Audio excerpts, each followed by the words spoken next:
चंदन की अब तो खुशबू मिलती नहीं है, लेकिन ऐसा लगता है जैसे स्वर्गों में आ गए हों अपन। ऐसी द्रव्य होना चाहिए, ऐसी धूप होना चाहिए। तो जो लोग श्रेष्ठ महाराज जिनेन्द्र देव को हृदय में धारण करते, उनको सभी ग्रह, स्वप्न और शकुन सभी सदा शुभ ही रहते। हाथों की लकीरों पर भरोसा मत करना दोस्त, तकदीर तो उनकी भी होती है जिनके हाथ नहीं होते। तो एक जगह लिखी थी ये पंक्तियां कि जिनके हाथ नहीं होते क्या उनकी रेखाएं नहीं होती क्या? कुंडली तो हर 6 महीने में बदल जाती, हाथ की रेखाएं भी 6 महीने में बदल जाती। हाथ की रेखाएं कैसे बदलती हैं? अपन अच्छे काम करो तो हाथ की रेखाएं बदल जाएंगी। और जो लोग देखते हैं वो तो कॉमन बताते हैं आप लोगों को। हम किसी का बिजनेस खराब नहीं कर रहे, क्योंकि कई लोगों सोचेंगे कि हमारा बिजनेस खराब हो गया, तो इसलिए भैया उनका बिजनेस है, वो तुम्हें जब तक पॉजिटिव नहीं बताएंगे। हमारे पास भी ऐसे 10 पॉइंट हैं, हम जो सबको बताएंगे सब लोग कहेंगे अरे वाह क्या बात है, हमारी ये बातें तो हमारे ऊपर घट रही। आप कई बार मरते मरते बचे। आप जो भी काम करते हो हमेशा आपको उसमें कई बार परेशानियां जाती हैं। ऐसे कई पॉइंट हैं, कॉमन होते, सबके ऊपर लागू होते हैं। इसलिए आपकी हाथ की रेखाएं, कुंडली सब बदल जाती है। अब तो अच्छे काम करो बस। हमें तो सबसे ज़्यादा पावरफुल बस जिनेन्द्र भगवान ही हैं, और उनके अलावा कहीं कोई शरण नहीं है। दुनिया में आप कहीं भी घूम के आ जाओगे और आना भगवान की शरण में ही पड़ेगा, तभी आपके काम होंगे। इसलिए पहले ही भगवान को श्रीफल अर्पण करके जाओगे तो अच्छा काम होगा। इसलिए कहा जाता है कि सबसे पहले जैसे अपन घर में उद्घाटन करते हैं ना मकान का, तो विधान आदि किए जाते हैं। जब भी बच्चों की जो क्रियाएं होती हैं ना, तो टेम्पल डे 40 दिन या 45 दिन में टेम्पल डे होता है, यानी मंदिर जाने का दिन। लेकिन लोग, पूज्य सुधा सागर जी महाराज जी बोलते ना कि बच्चे को जिस दिन मंदिर का पहला दर्शन कराओ बड़े उत्साह के साथ जाना चाहिए, तो लोग वो नहीं करते। जन्मदिन, 10 टोन, ये वो क्रियाएं तो करेंगे। भगवान का प्रथम दर्शन अच्छे से कराओगे तो बस उसका जीवन अच्छा बनेगा, क्योंकि उसका जीवन तभी अच्छा बनेगा जब प्रथम दर्शन वह कर रहा है और अच्छे से करेगा, तो उसका जीवन अच्छा बनेगा।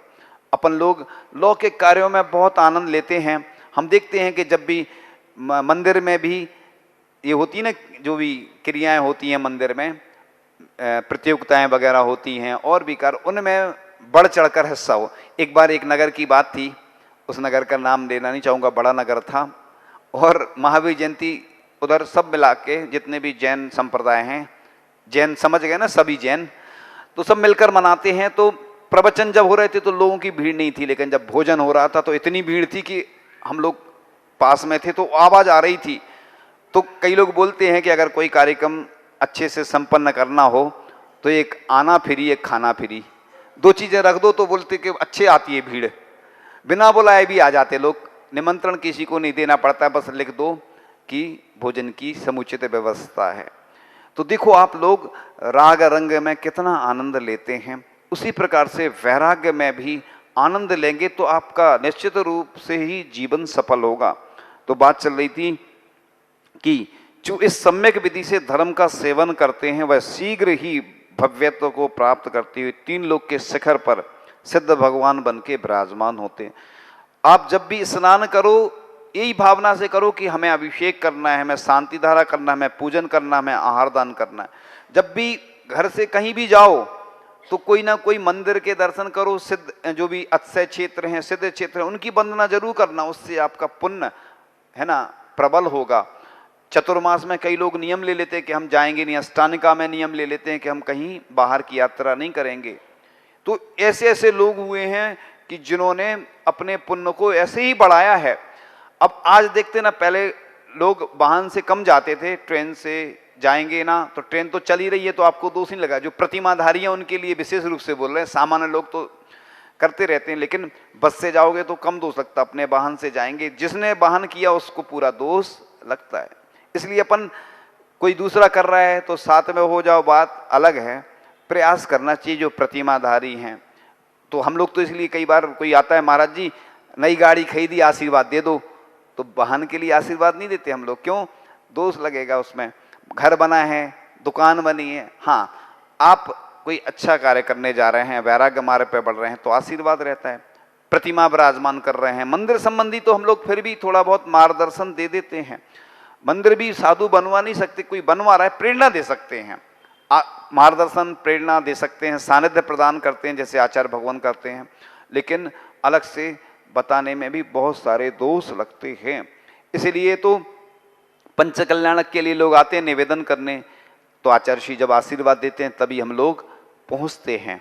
इसलिए प्रतिष्ठाचार्य को रखा जाता है कि प्रतिष्ठाचार्य ही सब व्यवस्था बना देता है। तो आगे चर्चा चल रही थी कि जिन प्रतिमा के दर्शन करने का चिंतवन इच्छा करने से, अगर आपने भगवान के दर्शन की इच्छा कर ली तो कितने उपवास का फल मिलता है? 2 उपवास का फल मिलता है। फ्री में उपवास हो रहा है, बताओ उपवास करना भी नहीं पड़ेंगे और उपवास हो जाएंगे, क्योंकि कई लोग उपवास से डरते हैं। इसलिए ये उपवास के बराबर फल बताया है, क्योंकि उपवास से अपन लोग समझ जाते हैं कि इतना फल मिलेगा। लोग सोचें कि तत्वार सूत्र पढ़ने से कितने उपवास का फल मिलता है, हैं? तो लोग दिन भर 24 घंटे का पाठ रख लो तत्वार सूत्र का, तो कितने उपवास हो जाएंगे? ऐसा नहीं होता है। भावों की अपेक्षा लिखा रहता ना सम्मेद शिखर जी में, पहले लिखा रहता एक बार बंदे जो कोई ताही पशु नरक पशु गति नहीं हुई। तो फिर उन्होंने चेंज कर दिया, लोग एक बार जाते थे सम्मेद शिखर फिर छोड़ देते थे जाना, तो फिर उन्होंने चेंज किया कि भाव सहित बंदे जो कोई ताही नरक पशु गति नहीं हुई। तो एक महाराज जी कहने लगे अब तो तुम्हें लेवा जाना चलेगा, इसमें लिखा ना भाव सहित तो तुम्हें साथ में ले जाना पड़ेगा। भाव सहित का मतलब परिणामों से होता है। जैसे माला होती ना, माला दिन भर फेरते कई लोग, उतना पुण्य कार्य नहीं होता। कोई एक भी माला अच्छे से फेरे, आचार्य जी बोलते लगभग 10 मिनट लगते, कोई की 7 मिनट, कोई को 5 मिनट, अपनी अपनी स्पीड से होता है। एक बार तो एक व्यक्ति कुंडलपुर में बैठा था, ऐसी माला चल रही थी, हमने देखी, उस समय वीडियो नहीं बनती थी ना क्योंकि अगर वीडियो बनाता कोई, इतनी स्पीड में, मैंने कहा जी माला फिर रहे कि क्या कर रहे, इतनी स्पीड में। ऐसे माला फिरने से मंत्र खंडित होते हैं। इसलिए मैं हमेशा बोला करता हूं कि कभी भी मोबाइल में रिंगटोन में कोई मंत्र नहीं डालना, ये अभिनय होती है। क्योंकि अपन कहाँ कहाँ अशुद्धि के स्थानों पर उपयोग करते हैं, खाते समय, अशुद्धि के समय 24 घंटे मोबाइल साथ में रहता। चंदन लगाने का भी लिखा है 9 स्थानों पर। तो ये जो व्यवस्थाएं हैं, अपन को ये इन चीज़ों में ध्यान देना चाहिए। इन्हीं से तो अपना माइनस मार्किंग होती चली जाती है। पुण्य तो बढ़ नहीं रहा और पाप की क्रियाएं करते चले जा रहे हैं, तो बस वो पाप का पड़ला भारी होता चला जाता। ये छोटी छोटी चीज़ें इसलिए बतानी जरूरी होती हैं क्योंकि कई बार ऐसे प्रसंग आ ही नहीं पाते हैं, ना बता पाते हैं। तो जिन मंदिर के लिए आह्लाद भाव से जाने की तैयारी पर 3 उपवास का फल मिलता है, अपन ने अगर तैयारी कर ली जाने की कि मंदिर जा रहे हैं तो 3 उपवास का फल। और जो स्नान पूर्वक धुले वस्त्र पहनकर जिन मंदिर जाते समय भक्ति भाव से नीची निगाह करके, यानी ईर्यापत समिति से, जो जीवों की रक्षा करके चलते हैं, किसी अपवित्र वस्तु पर पैर ना पड़ जाए। हाँ, बहुत अच्छा प्रसंग आ गया कि बरांग चरित्र में राजा बरांग का उल्लेख आता है कि वह घर से ही शुद्ध वस्त्र पहनकर आता था, घर से ही द्रव्य धोकर लाता था। क्योंकि पूजन की द्रव्य घर से लाने में कोई दिक्कत नहीं है, धोके भी ला सकते, क्योंकि भगवान के ऊपर थोड़ी चढ़ाना है। लेकिन अभिषेक का जल घर से नहीं ला सकते, क्योंकि अभिषेक भगवान के ऊपर होता है। पूजन तो दूध से करते ना अपन लोग, भगवान के ऊपर थोड़ी चढ़ाना द्रव्य। इसलिए द्रव्य घर से धोके भी ला सकते हो, नहीं तो यहाँ पर घर से द्रव्य लाओ अपनी और धो लो मंदिर में, और जो मंदिर का जल अपन ने उपयोग किया महीने भर में, उसकी राशि अपन मंदिर में दे दो। मंदिर में जो जो भी वस्तु उपयोग करते हैं वो अगर अपन देते हैं तो फिर उसमें कोई दोष नहीं लगता निर्माल्य का। तो बात, और राजा बरंग अष्ट मंगल द्रव्य अष्ट प्रातिहार प्रदर्शित करते हुए, उसमें उल्लेख है बरांग चरित्र में, आचार्य श्री ने नैमावर में स्वाध्याय किया है उसका बरांग चरित्र का। तो प्रदर्शित करते हुए, जो अपन आज अभिषेक करते समय करते ना, छत्र चमर अर्पण करते ना भगवान को, स्वाहा नहीं बोलना उस समय, क्योंकि स्वाहा माने तो द्रव्य चढ़ा दिया मतलब स्वाहा हो गया। अब फिर उसको द्वारा नहीं, निर्माल की कोटि में आ जाता। इसलिए अपन जब मंत्र पढ़ते हैं, कोई मंत्र की जाप करते हैं, तो आचार्य श्री कहते हैं नमः बोलना चाहिए, और जब अर्घ समर्पित करते तो स्वाहा बोलना चाहिए। और कोई मंत्र लिखा ना, ओम ह्रीम श्रीम क्लीम एम बड़े बाबा अरहम नमः, अगर जाप करते हैं और अर्घ चढ़ा रहे हैं, द्रव्य अर्पण कर रहे हैं, तो स्वाहा बोलते। ये आचार्य श्री ने बताया था। तो बात चल रही थी कि धुले वस्त्र पहनकर, कई लोग वाहन से भी आते हैं तो ये ठीक नहीं है, क्योंकि वाहन कैसा रहता है? अशुद्ध रहता है। वाहन कैसा रहता? अशुद्ध रहता है। और अपन कहीं रास्ते में आ रहे हैं, शुद्धि के वस्त्र पहनकर रास्ते में कोई गाड़ी निकल गई तो मैं दिख नहीं रही, इसलिए शुद्धि नहीं मानी जाती अभिषेक में और आहार में। आहार में जो आते हैं, कई लोग हमें बता देते हैं कि महाराज जी वो ऐसा करते हैं, अपन किसी को बोले नहीं, या हम लोगों को अलग से बता भी सकते हैं तो हमें जानकारी हो जाएगी, तो उसको फिर अपन मना करेंगे।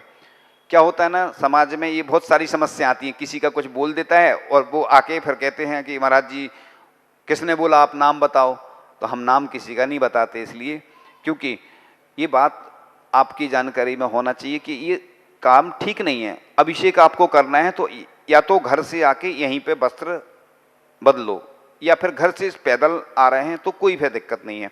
अब कई लोग बोलते हैं कि महाराज जी रास्ते में बहुत सारी चीज़ें डली रहती हैं, ये तो अपना विवेक है, अपन देख के चलें। आपने देखा मुनि महाराज आहार को निकलते हैं तो कुछ पहनते हैं क्या?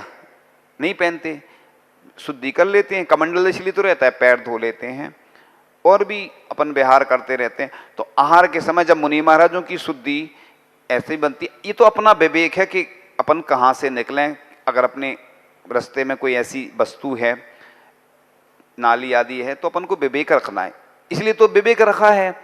विवेक पूर्वक कई लोग जब चौके में भी आते ना तो कहो बाहर से जो पैर धोए, हाथ नहीं धोते कई लोग। और जब हम लोग बोलते हाथ धोए, नहीं महाराज जी पैर तो धो लिए। कई लोग तो सुनो एक चौके से दूसरे चौके में आते कहते महाराज जी अभी तो धो के आए हम, हाथ उस चौके में धोए थे, पैर भी तो धोए थे तुमने। तो पैर धोए तो वो पानी जो रहता है अनछना रहता है, कोई छना रखता है क्या? प्रासुक तो रखते नहीं लोग। तो ये विवेक अपन को मंदिर में भी पैर धोते समय जल जो हो वो छना हुआ हो, ऐसी व्यवस्था रखनी चाहिए। तो आगे चर्चा चल रही थी कि जो जीवों की रक्षा करके चलते हैं, किसी अपवित्र वस्तु पर पैर न पड़ जाए। इसी प्रकार से जो हमने बताया, उसको जो ऐसा करके चलते हैं उनको 5 उपवास का फल मिलता है। हमें मालूम नहीं था ये सब चीज़ें, पहले से मालूम तो हैं, नहीं तो ये बदले अपन पहले से करते, ये पहले मालूम चलता तो अब तो अलग ही बात है, लेकिन बहुत अच्छा है, इतने सारे उपवास का फल मिलने वाला है। तो इसी के साथ यदि घर से बहुत दूर नहीं है तो अपने घर से मंदिर पहुंचने पर 12 उपवास का फल मिलता है। जिन बिना सवारी के जो चलता है उसको कितने उपवास का फल मिलता है? 12 उपवास का। और जिन दर्शन के लिए पूरी श्रद्धा, आत्मरुचि और किससे जिन मंदिर के निकट आ जाने पर 15 उपवास का फल मिलता है। इसलिए जिन दर्शन की महिमा बताई जा रही, क्योंकि लोगों को जब बताया जाता है ना, क्योंकि आजकल ऐड का जमाना है, विज्ञापन आता है ना, जितना अच्छा विज्ञापन होता है उतनी ज़्यादा वस्तु बिकती है। तो जब तक उस चीज़ की महिमा नहीं बताई जाएगी तब तक लोग करते नहीं हैं। तो जिन मंदिर के शिखर का और मंदिर का दर्शन समस्त कलुषित परिणामों को नाश कर 1 माह के उपवास का फल प्रदान करता है। एक बार हम आचार्य श्री की जन्मस्थली जो सदलगा, वहाँ पर पंचकल्याणक था, जा रहे थे, पूर्व ब्रह्मचारी अवस्था की बात थी, ट्रेन से। तो मालूम चला कि एक स्टेशन पर ट्रेन बहुत देर तक रुकती है, वहाँ पर देव दर्शन हो जाएंगे। पूजन तो ट्रेन में कर ली थी, अब लंबी यात्रा है तो गए दर्शन करने दिगंबर जैन मंदिर के। दौड़ते दौड़ते गए, लोगों से पूछते पाछते, तो वो दिगंबर मंदिर नहीं था, दूसरा मंदिर था, श्वेतांबर मंदिर। वहाँ से आ गए, फिर पूछते पूछते दिगंबर मंदिर के शिखर के दर्शन हो पाए। अंदर जाते तो ट्रेन छोड़ के गए थे, ट्रेन में सामान रखा था, तो फिर वापस आए दौड़ते दौड़ते। और ऐसे शिखर के दर्शन भी अगर हो जाते, नवदेवता में आते हैं तो चल जाता है। विपरीत परिस्थितियों में ऐसी स्थिति बन सकती है, हो जाती है। तो अपन का अगर देव दर्शन का नियम है तो ऐसा करना चाहिए। अब वर्तमान में हम लोग जब विहार करते हैं तो हम लोगों को मंदिर की आवश्यकता नहीं होती है, क्योंकि अष्टपावड़ ग्रंथ में आचार्य कुंद स्वामी ने लिखा है कि ये मुद्रा जो जिन मुद्रा है स्वयं चैत्यालय है, और भी कई उपमाएं दी हैं। तो इसलिए मुनि महाराज को जरूरत नहीं पड़ती है, एक दूसरे के भी दर्शन हो जाते हैं। संग में थे तो आचार्य श्री के दर्शन हो जाते थे। श्रावकों को भी जब देव दर्शन का जिनका नियम रहता है तो वो वह प्रायश्चित आदि कुछ ले लेते हैं, और नहीं तो जैसे हर जगह ऐसी व्यवस्था होना चाहिए, जैसे यहाँ पर हबीबगंज में जो मंदिर बन रहा है ना, और भी कई मंदिर ऐसे बीच में पड़ते हैं, शंकराचार्य नगर में, और भी ऐसे इस खुरई में भी मंदिर हैं, और भी अन्य जगह मान्य स्तंभ हैं, मंदिर ऐसे बनते हैं कि दर्शन हो जाते हैं, तो वह मान्य हैं। ऐसी व्यवस्था हर जगह तो हो नहीं पाती है। विदिशा में भी दिखेंगे भगवान, जब प्राण प्रतिष्ठा भगवान की हो जाएगी ट्रेन से ही। तो इस प्रकार का अगर कोई का नियम रहता है तो वो कई प्रायश्चित आदि लेकर बाद में कर लेते हैं। और कई लोग जो प्रतिमाधारी होते हैं तो वो बीच में ब्रेक जर्नी कर लेते हैं। अब कई लोग पूछते हैं ना कि सामयिक हो जाती है क्या गाड़ी में, वाहन में। अब वाहन इधर से उधर जा रहा है, अपना जो आवर्त करते हैं ना अपन, चारों दिशाओं की मर्यादा बांध लेते हैं ना, तो गाड़ी तो इधर से उधर जा रही चल रही है तो मर्यादा वो खत्म हो जाती है। माला तो फेर सकते हैं, माला फेरने में कोई बाधा नहीं है, चाहे ट्रेन में हो चाहे वाहन में। तो शुद्ध छने जल से पैर धोकर परम आनंद के अनुभव को प्राप्त करके मंदिर में प्रवेश करते करते समय निश्चय बोला जाता है। जिन प्रतिमा को देखते ही नमोस्तु नमोस्तु कहते हैं, तब 6 माह के उपवास का फल मिलता है। निश्चय क्यों बोलते हैं अपन? क्योंकि कोई देव वगैरह हैं रास्ते में, ये घंटी जो बजाई जाती है इसलिए बजाई जाती क्योंकि देव लोग कहीं भी रहते हैं, और मुख्य रूप से जो पीपल के पेड़ होते हैं, नीम के पेड़ होते हैं और इमली के पेड़ होते हैं, इनमें रहते हैं। एक महिला थी, उसको कुछ हो गया और किसी के पास ले गए, उससे पूछा तो उसने बताया तुम वहाँ गई थी ना बीनावारा में? हाँ। उधर वो इमली का पेड़ लगा? हाँ। उधर तुमने अशुद्धि का कोई काम किया था? हाँ किया था, इसलिए वो लग गए। और आगे जो भी आगामी आयोजन हैं उन सब में आप लोगों को सहभागिता करना है, भाग लेना है, जिससे आपका जीवन अच्छा बने, आपका पुण्य बढ़े। हम तो हमेशा यही भावना करते हैं, ये नैनो प्रतिकरण है कि हमेशा यही सोचो, प्रातःकाल जब भी भगवान के दर्शन करो, हे भगवान सभी निरोगी जीव है ना, जिनके सबके रोग दूर हों, सभी निरोगी बने, सबके कष्ट दूर हों, जो वस्त्र धारण करते हैं उनको वस्त्र प्राप्त हों, और सबको भोजन मिले, वस्त्र मिले, औषधि मिले, और सबके कष्ट दूर हों। ऐसी भावना भाने से तीर्थंकर बन जाओगे, भगवान बन जाओगे आप। क्योंकि 16 कारण भावनाएं जो होती हैं, वैयावृत्ति आदि, और उसमें 16 कारण भावनाओं के निमित्त से तीर्थंकर पद की प्राप्ति होती है। और उनका कष्ट दूर हो या ना हो, अपनी भावना से अपना पुण्य तो अर्जन होता चला जाएगा, और आपका कष्ट भी दूर होगा, उनके भी कष्ट दूर होंगे। इसी भावना से शांति धारा की जाती है, और आप लोग इन्हीं भावनाओं से आगे बढ़ते रहें और अच्छे से धार्मिक अनुष्ठान, धार्मिक क्रियाएं संपन्न करते रहें, जिससे कि आपका पुण्य प्रबल होगा, आपके जीवन में सब अच्छा ही अच्छा होगा। अच्छा तभी होता है जब हम अच्छा करेंगे, इसलिए आप अच्छा करते चले जाइए। इन्हीं भावनाओं के साथ परम पूज्य आचार्य भगवान गुरुदेव श्री खड़ विद्यासागर जी महामुनि राज की